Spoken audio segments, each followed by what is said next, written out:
From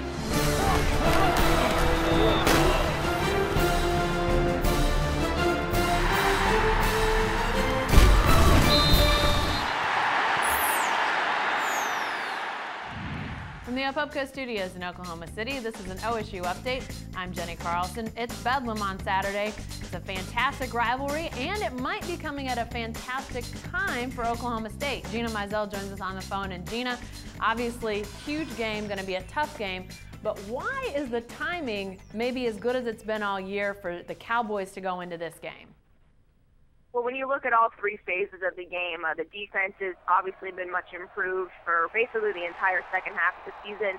Special teams have played great the past 2 weeks against West Virginia and Texas Tech. But really, the OSU offense, which this sounds crazy considering it's been one of the top offenses in the country all season and continue to produce no matter who's playing quarterback.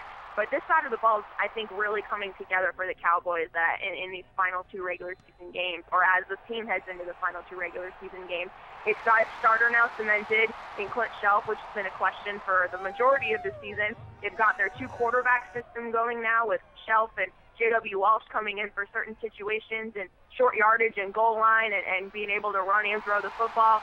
A guy like Jeremy Smith, it finally looked really, really healthy, looked very good against Texas Tech last week. And a deep threat like Isaiah Anderson, who came out and had a breakout game on Senior Day against the Red Raiders. It looks to be healthy and coming along. So when you kind of combine all of those elements, this offense kind of finally looks like, I think, what we expected to see at the start of the season before the injury bug really hit this team. Well, when you talk about all those offensive weapons, I'm sure there's some Sooner fans and maybe some Sooner coaches and players out there that are thinking, are we about to see a repeat of what happened last Saturday in Morgantown, West Virginia, just with guys wearing different jerseys? Gina, did West Virginia give OSU, because of what they have offensively, did it give them some sort of blueprint to say, hey, this is how you can beat Oklahoma?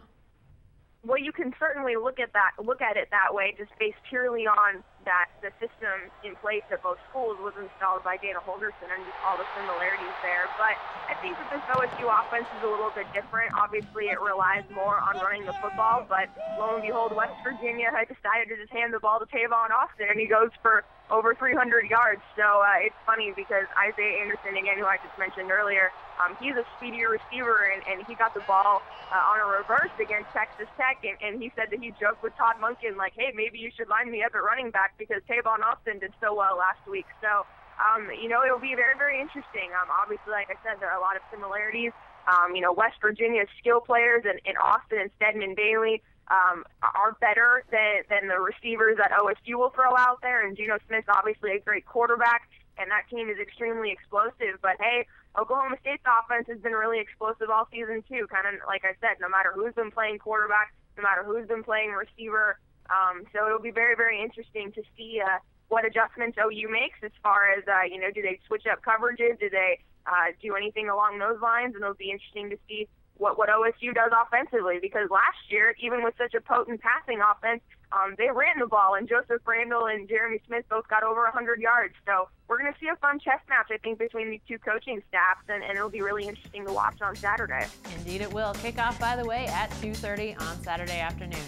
Be sure to stay with the best coverage team anywhere at newsok.com and every day in the Oklahoman.